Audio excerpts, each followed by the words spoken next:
Esse é o Democracia na Teia e hoje a gente está recebendo Leandro Carnal, meu amigo de longa data, antes da gente virar mosqueteiros, certo? E assim, Leandro, a gente está conversando aqui há algum tempo sobre essa relação entre democracia, política, espaço público, né? Mídias sociais. E assim, brincando com essa coisa dos mosqueteiros, que seria eu, você, o Cortella e o Clóvis, né? Eu queria te perguntar, assim, para a gente começar a conversar, como que você vê o papel do intelectual público no Brasil, especificamente, e por que você acha que deu esse boom dos últimos tempos? Obrigado pela visita. Eu que agradeço, Pondé. É simpático nos considerar na obra do Dumas, mas também podemos pensar quem seria a fome, a morte, a peste, a guerra, ou Asport, Aramis e D'Artagnan. Mas o intelectual público... O Aramis é o Cortella, com certeza. O Cortella, é verdade. E o Clóvis é o mais novo, seria D'Artagnan, tecnicamente o mais novo. O intelectual público, acho que todo mundo sabe, é uma criação francesa em função do affaire entre o Zola e o affaire Dreyfus, que acabou comovendo a França, e o artigo J'accuse no fim do século XIX, que mostra um posicionamento público de alguém de peso. O século XX francês está cheio de outros exemplos, acho que o maior é Jean-Paul Sartre, que cada artigo dele, em função da guerra na Argélia, comovia, fazia as pessoas discutirem.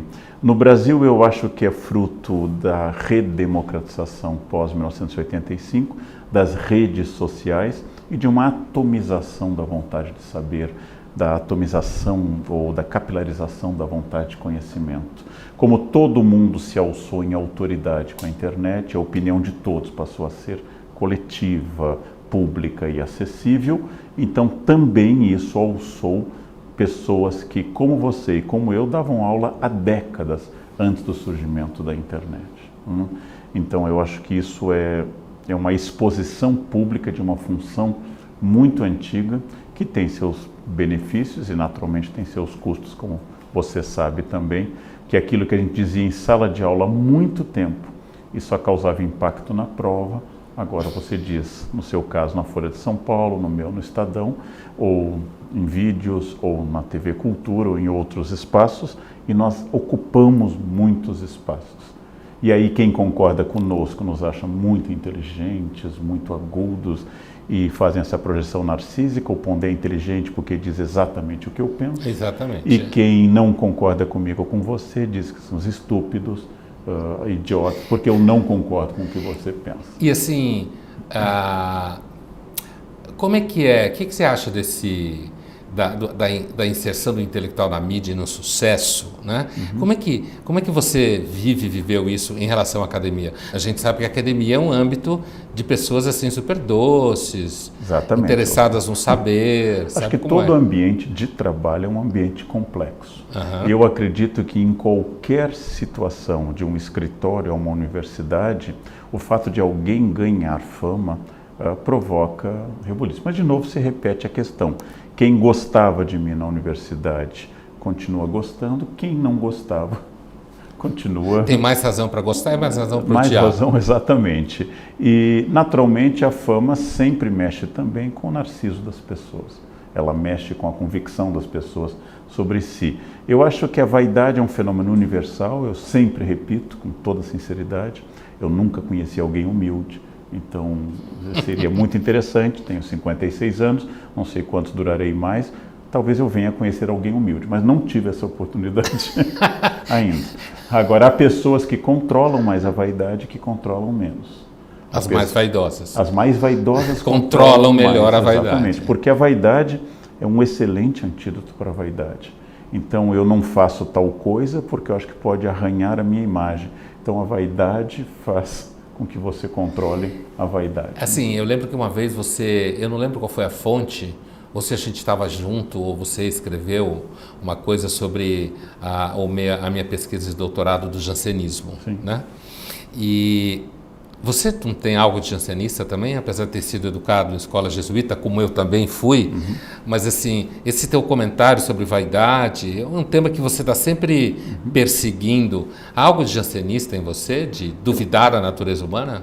Sim, eu acho que é um traço, inclusive, que me aproxima da sua posição, que é mais conservadora em geral que a minha.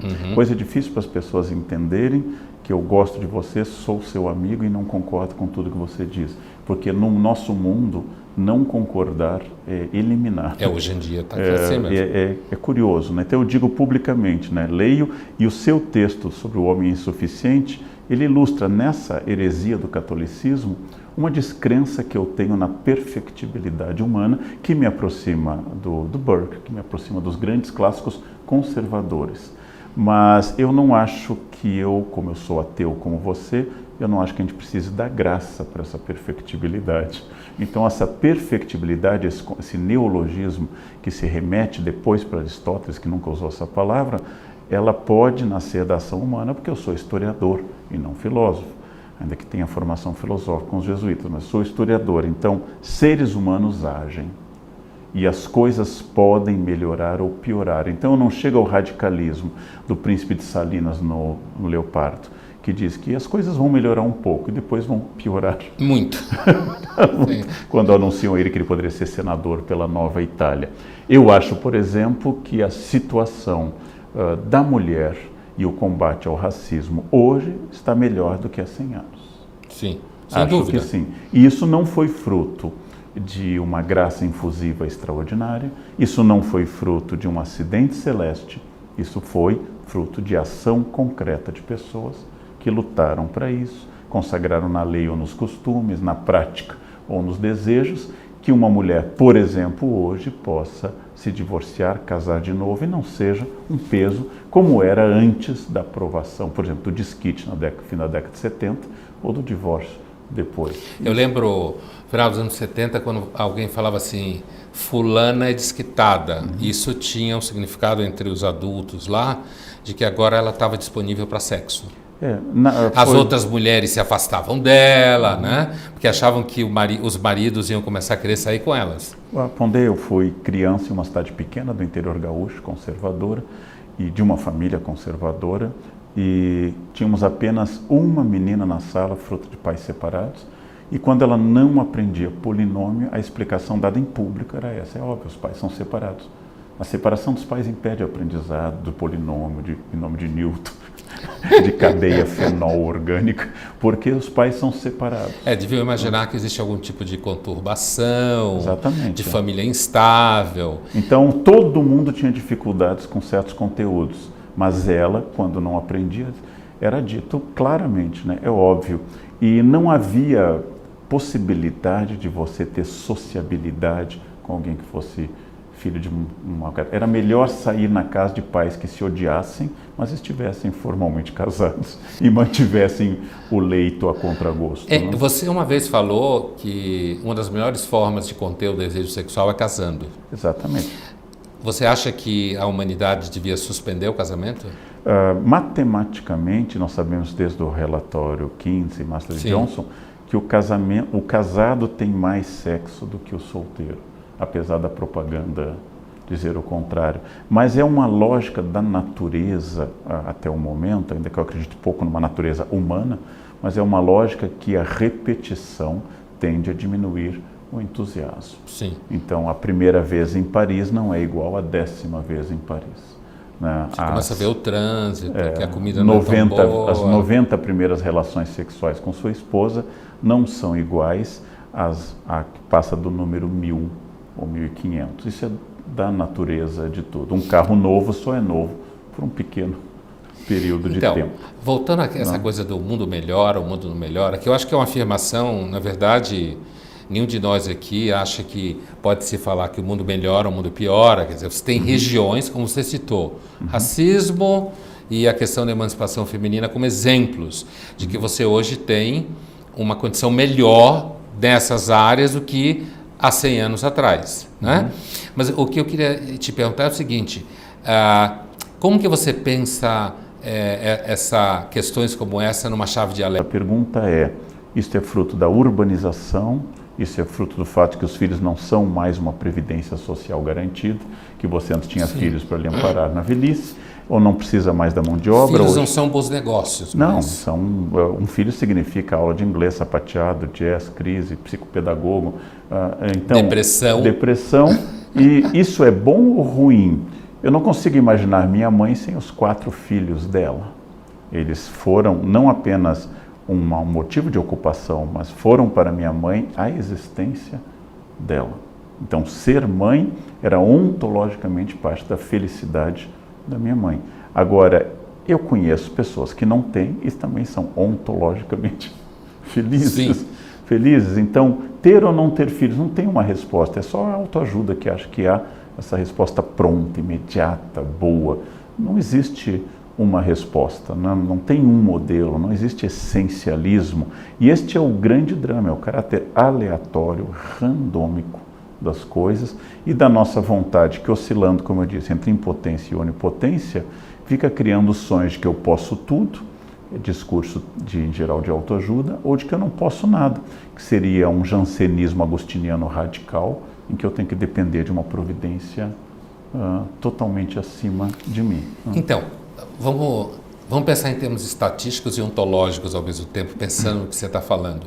Porque, assim, é claro que a história é feita de interação. Nem eu nem você estamos esperando a graça. E eu tampouco o Messias. Certo? Agora, quando a gente fala, por exemplo, hoje de toda uma gama de literatura descrevendo a condição psicológica dos jovens, certo? Pensando aqui estatisticamente, o que eu quero dizer é o seguinte: é evidente que existem avanços e não se trata de negá-los. O que eu dizia era assim: também existem pessoas que ficam felizes casadas e pessoas que não ficam felizes casadas. Mas há, pelo menos, uma preocupação no ponto de vista da saúde pública, da psiquiatria pública, de que parece acontecer um certo aumento de medicação entre jovens, uma certa depressão entre jovens, devido ao fato que eles são solitários, classe média para cima, não têm irmãos, os pais são já pessoas que vêm de certo processo de medicação. Então, isso que eu estou chamando de estatística. Quer dizer, existe uma certa estatística que nos chama a atenção para o fato de que criamos, decidimos e tomamos decisões, mas isso implica um volume, digamos assim, do ponto de vista epidemiológico, quase, de um aumento dos dados de melancolia e depressão. E o ontológico é quando você falou do Dostoiévski, né? Quer dizer, o Dostoiévski, a grande preocupação dele quando ele diz: se não existe Deus, tudo é permitido, se a alma é mortal, tudo é permitido, é que qualquer pessoa que pense numa chave relativista, efêmera, lidando com a contingência, com a ausência de Deus, de alguma forma, se pensar em termos ontológicos, sabe que há um certo risco de niilismo. A minha pergunta para você é a seguinte: o que você acha dessas estatísticas um pouco deprimentes, suicídios entre jovens e tal? E a outra é: uma pessoa como nós, que não acreditamos no absoluto, não acreditamos numa solução definitiva, a gente não tem sempre que ter o niilismo com um certo conselheiro? São muito vastas as suas propostas e muito interessantes. Em primeiro lugar, eu creio que o discurso médico, como adverti alguém que você gosta menos do que eu, que é o Foucault, o discurso médico, ele estabelece lógicas a partir de determinadas concepções. Em países onde os psiquiatras acreditam em déficit de atenção, existe mais recomendação de Ritalina. Sim. Em países onde os psiquiatras não acreditam no déficit de atenção como tão coletivo ou tão onipresente, receitam menos Ritalina. Existe uma cultura a esse respeito. Hoje há um debate sobre o uso de trópicos no grau psicodélico, há um debate, estava hoje nos jornais, entre o uso de coisas como a ayahuasca e outros, se tem valor psiquiátrico. E hoje um eminente psiquiatra defende contra o ataque de outros eminentes especialistas. Uma delas foi a minha mulher. Exatamente. Que atacou essa tese. Ou seja, sua mulher não gosta do Santo Daime como recurso freudiano. Mais ou menos isso. Mais ou menos isso. Então, esse caso, eu estou trazendo à tona que o discurso médico é importante e outra questão é sociológica. Então, quando se fala, por exemplo, da atual epidemia de suicídios entre jovens em São Paulo, grave, muito grave, Sim. e que não se divulga muito por motivos exatamente para não esse efeito tabu no jornalismo, o que é correto, contagia, parece correto. Ou a alta taxa de suicídios na Suécia, mas principalmente hoje no Japão entre jovens, nós temos que pensar um pouquinho se isto representa um recorte social expressivo. Por exemplo, para um jovem de classe média e média alta, estudante de um bom colégio, dotado dos últimos gadgets eletrônicos, se o tédio existe na mesma proporção para alguém que acorda às 5 da manhã na Zona Leste, e se tiver falta de atenção, leva um tapa do pai ou um tapa da professora da escola pública, e nunca vai ter acesso à Ritalina, e nunca vai ter antidepressivo, vai ter que trabalhar. E se essa nossa descrição da depressão, que é real, é uma doença, depressão é uma doença e é grave, se essa descrição também não tem que levar em conta o matiz da nossa classe média, branca, leitora de jornais, entediada com seus gadgets eletrônicos. Provavelmente sim, a estatística diz isso. Então, nesse corte caso, de classe social. Nós estamos pensando a partir de uma reflexão que tem que levar em conta essa diversidade. Se para um jovem indiano, que outro grande avanço dos últimos 40 anos, centenas de milhões de pessoas na Índia e na China foram tiradas da pobreza. Sabe, claro, que o jovem indiano processou os pais essa semana, né? Processou os pais porque não pediram o consentimento dele para gerá-lo. Ah, sim. É um novo tipo. Segundo a crença hindu, pediram. Ele não está levando... Mas ele provavelmente já é ateu. Ah, não. Um hindu ateu é uma contradição em termos. Então, essa onipresença da vontade que esse processo parece indicar, ou seja, eu tenho que considerar que o mundo vai ao meu encontro da minha vontade, isso é uma característica contemporânea, mas é muito uma característica de classe média branca, ocidental, urbana. A riqueza faz mal, Karnal? Não, a riqueza faz muito bem, tanto que lutamos por ela, mas ela pode lhe desviar de questões centrais e lhe fazer focar em questões triviais, como o último modelo de iPhone. A riqueza faz mal, quando eu pergunto, é assim, no sentido de que jovens que são criados com uma certa condição social, quando você vai olhar com os índices de medicação e aquela história toda, são justamente esses que têm mais dificuldade de lidar com dificuldades da vida, na escola, como dizem por aí, menos resiliência. Mas eu queria a segunda parte, porque eu acho que é uma coisa que você tem muito a dizer, assim, o niilismo não deve ser um conselheiro diante de uma fé excessiva na capacidade humana. Sabe por que eu te pergunto isso? Porque é muito comum, imagina uma situação X, você está numa sala de aula discutindo, sei lá, relativismo moral, tá? Um tema assim básico de filosofia, moral e tal. Relativismo moral. E aí você às vezes encontra alguns alunos, isso pode ser também na pós, mestrado, doutorado, questão de idade, que é um relativista confortável. E aí você assume uma posição niilista, no sentido de que, tá bom, tudo é permitido, vamos até o fim. Eu não conheço um relativista num ambiente como esse que não chega numa hora e sinta um certo mal-estar. É como se o niilista, até para o relativista, fosse indigesto. O que você acha dessa relação? Que é o tema do Dostoiévski. Eu acho que o niilismo, da expressão de dissolução de todo e qualquer valor, de toda e qualquer axiologia, de todo e qualquer sentido, de toda e qualquer escatologia religiosa ou política, ou de qualquer utopia de não redenção, ele não é bom nesse sentido, mas no sentido de que a diminuição do meu eu desejante, narcísico, que centra esse desejo do meu universo em mim e tudo vinde a mim, eu acho que é bom ter um certo afastamento niilista, é bom ter um certo afastamento relativista e, acima de tudo, de não se dar tanta importância. Então, nesse sentido, eu acho que se você não se dá tanta importância, você pode adquirir alguma importância. O problema é que a própria palavra niilismo, relativismo e até a palavra hedonismo são lidas à luz do cristianismo, que tem uma escatologia, que tem uma teleologia e tem uma axiologia muito definidas.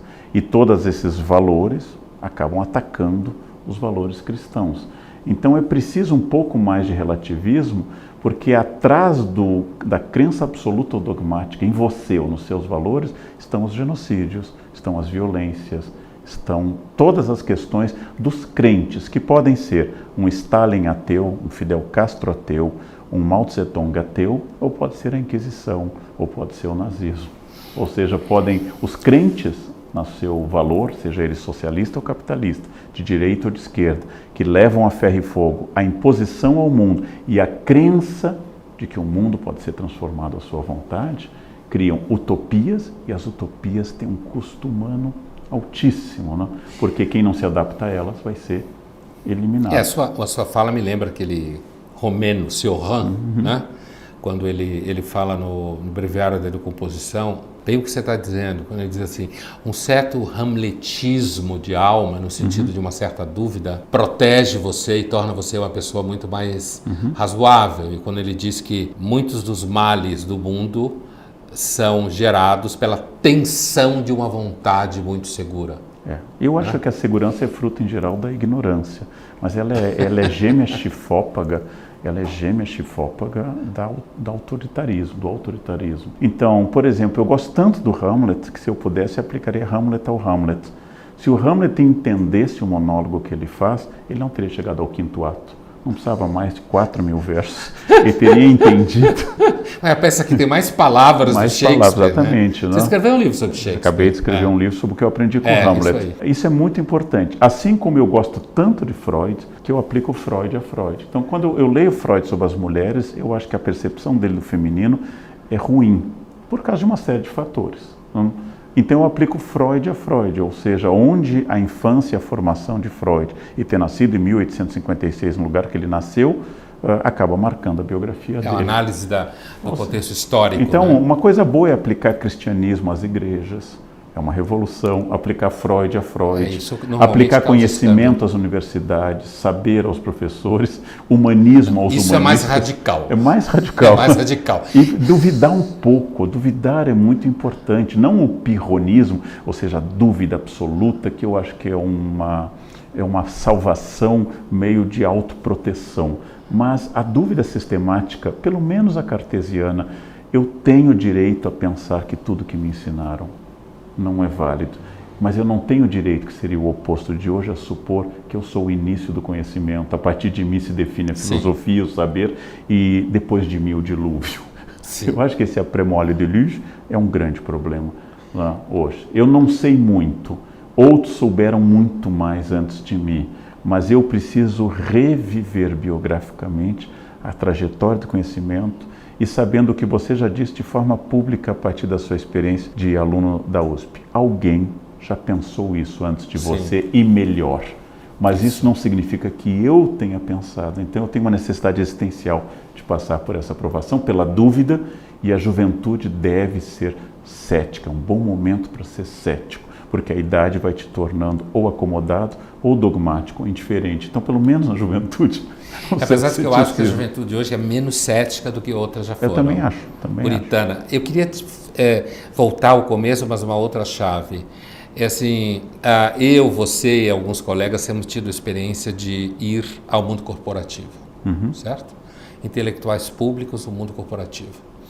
Você acha que um intelectual público no mundo corporativo tem um papel diferente de alguém que vai ao mundo corporativo motivar as pessoas? Eu acho que sim, e acho fundamental que o conhecimento seja acessível a todos, desde palestras públicas e gratuitas, ou na universidade, ou no mundo corporativo. Mas eu vou lhe dar um exemplo do que eu vivi.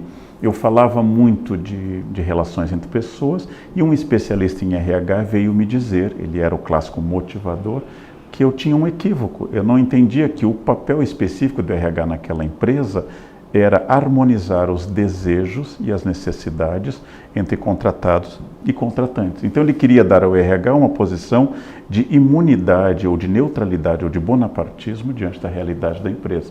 E eu fiz uma pergunta lógica de historiador, pergunta cui bono, a quem interessa? Eu perguntei, e quem lhe contratou, você o neutro? Ele disse, o contratante. E quem pode demiti-lo? O contratante. Então, qual é o seu papel? Eu quis isso introduzir... foi diante da Assembleia? Não, foi à parte. Tá. É porque a pergunta dele foi à parte. Então a pergunta é a seguinte, não é bom que você pense as contradições para atuar melhor profissionalmente? O imenso papel que um RH pode ter numa empresa, fundamental, e que você pare de pensar por essencialismo, eu sou o neutro, eu aproximo, eu represento tanto funcionários, para que caiam os véus, aquilo que vela uma relação de dominação, que no século XIX se chamava de ideologia. Hoje parece que ideologia virou palavrão, virou uma coisa... Mas é muito importante que exista essa consciência, porque essa consciência me faz atuar melhor, ser melhor e tira falsa consciência, ou usando uma linguagem mais ainda da sua área, tira o ídolo da tribo e o ídolo do foro, como Bacon queria, como um pressuposto para julgar o mundo. Né? E você acha que o mundo corporativo é capaz de lidar com esse tipo de espessura? É claro que a gente não está falando, nós estamos falando de nós aqui, mas quando você, ou eu, ou o Clóvis, ou o Cortella, ou qualquer um outro, é chamado ao mundo corporativo para falar com eles, você acha que o mundo corporativo tem espessura na recepção de uma questão como essa? Ou se no final das contas o que o contratante quer sempre é alguém que deixe todo mundo feliz? Os colaboradores felizes. A grande questão é que a infelicidade é geradora de respostas novas. E a felicidade tem um poder de emburrecimento profundo. Né? Pessoas muito felizes são do admirável mundo novo, mas elas tomam soma, né? Elas tomam uma droga para que elas sejam felizes. Né? Então, se você pegar a biografia de qualquer grande empreendedor, ele faz e gesta seu desafio ao modus operandi tradicional, ao mainstream, a partir de uma infelicidade. Não é à toa que pessoas asmáticas como Proust, ou homossexuais como Schubert, ou judeus como Liechtenstein, o pintor, dão respostas tão originais porque olharam o mundo de fora do mainstream por algum sentido. E isto é bom. Então pergunta, para uma empresa ela tem a espessura? Depende. Se ela quiser a reprodução, a eficácia do modelo e o desenvolvimento do arquétipo básico do mainstream, isso é fácil. Se ela quiser desafiar, crescer, expandir e de fato ter gente que pense fora da caixa, é saber se ela quer ser uma empresa repetitiva, monótona, automática ou desafiadora, quebradora de paradigmas e de sucesso num mundo onde a inteligência é mais importante do que o algoritmo da repetição. Será que uma empresa suporta 1.500 colaboradores fora da caixa? Não pode. Aí voltamos ao admirável mundo novo. Alfa, beta, gama e delta. Esse é o modelo que nós estamos organizados. Mas a mensagem é aberta, o signo é aberto. O que cada um vai fazer com a mensagem pressupõe como cada um lida com o significado e o significante daquilo que é falado. Obrigado. Eu que agradeço. Foi um prazer a conversa. Obrigado. Um médico americano que recomenda que todos morram aos 75. É muito curioso. Ele recomenda que todos... Recomenda? E como ela pretende que isso se realize na prática? Eutanásia. Eutanásia? Eutanásia. Eu acho fantástico como certos jornalistas intelectuais acham que resolveram o problema da humanidade.